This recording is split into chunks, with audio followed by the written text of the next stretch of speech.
Baik, sekarang kita akan membahas untuk tipe file yang lain, yaitu XML dan juga HTML. Ya, bagaimana kita membukanya dengan menggunakan Pandas. Pertama-tama kita bahas terlebih dahulu apa itu XML file.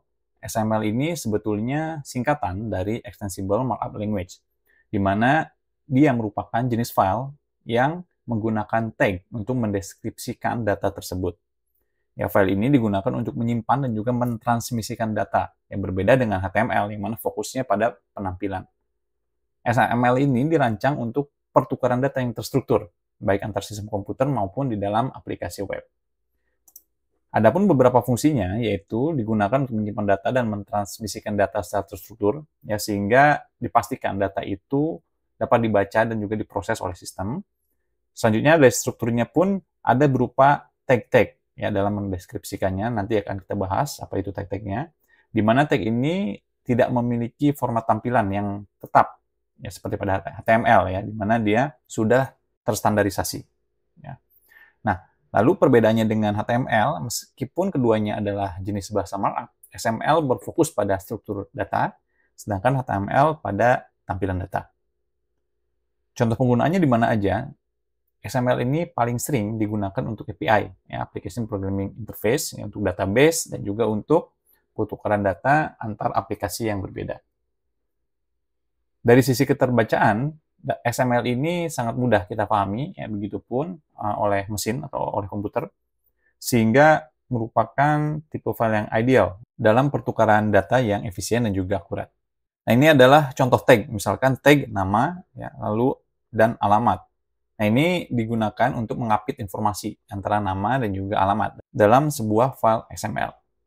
Nah, XML ini perlu diperhatikan adalah case sensitif. Jadi, jika misalkan Anda memiliki tag nama dengan huruf kecil semua, lalu Anda membuat lagi nama dengan N besar, sehingga itu diartikan tag yang berbeda.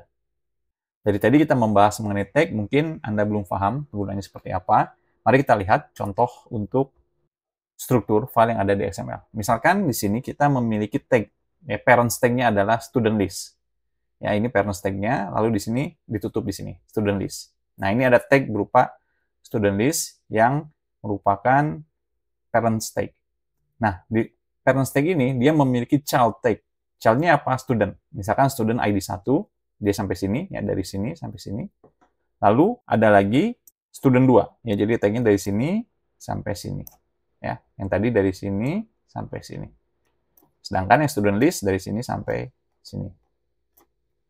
Lalu selanjutnya kita memiliki tag yang lain. Misalkan first name, nama depan. Nah, dari sini sampai sini. Terus nama belakang dari sini sampai sini. Terus certificate dari sini sampai sini.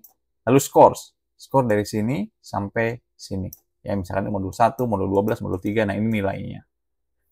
Lalu untuk student ID 2 pun sama. Ya, ini untuk tag first name sampai sini, ya, last name, lalu certificate dan juga score.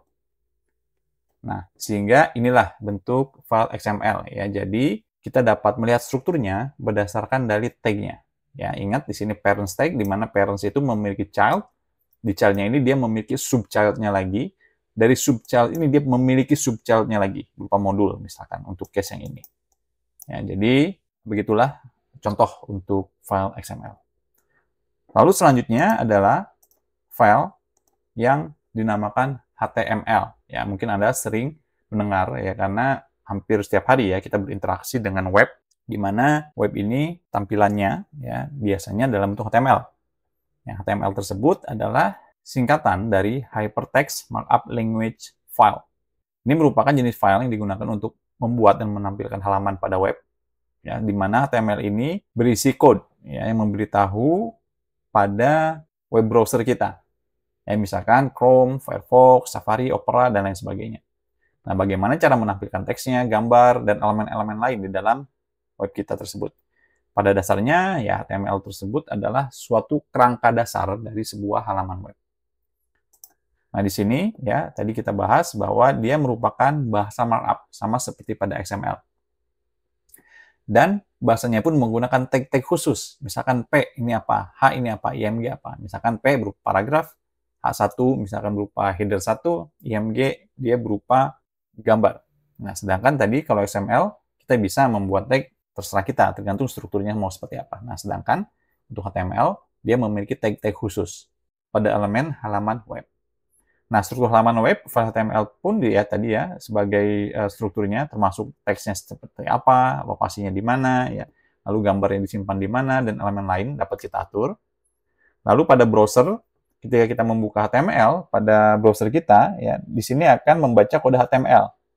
Nah, dari pembacaan kode HTML itu, maka web itu akan menampilkan ya sebagai halaman web ya yang dapat dilihat dan berinteraksi dengan kita sebagai pengguna web tersebut. Extensionnya dia berupa .html ataupun .htm. Dan ini adalah contoh bentuk file HTML yang sederhana. Ya, misalkan di sini ya ada tagnya HTML, lalu di sini ada head-nya apa, yang misalkan title dari webnya apa, ya, contoh halaman web misalkan. Nah, ini head-nya, tag-nya dari sini sampai sini. Lalu di sini ada title dari sini sampai sini. Lalu body-nya apa? Nah, body-nya dari sini sampai sini. Lalu di header pertama ada halo dunia misalkan, ya, hello world. Lalu di sini paragrafnya apa? Nah, ini contoh paragrafnya. Jadi inilah bentuk file berupa HTML. Nah, lalu bagaimana kita bekerja dengan file XML dan HTML ini pada pemrograman Python? Mari kita hands-on dengan menggunakan Visual Studio Code.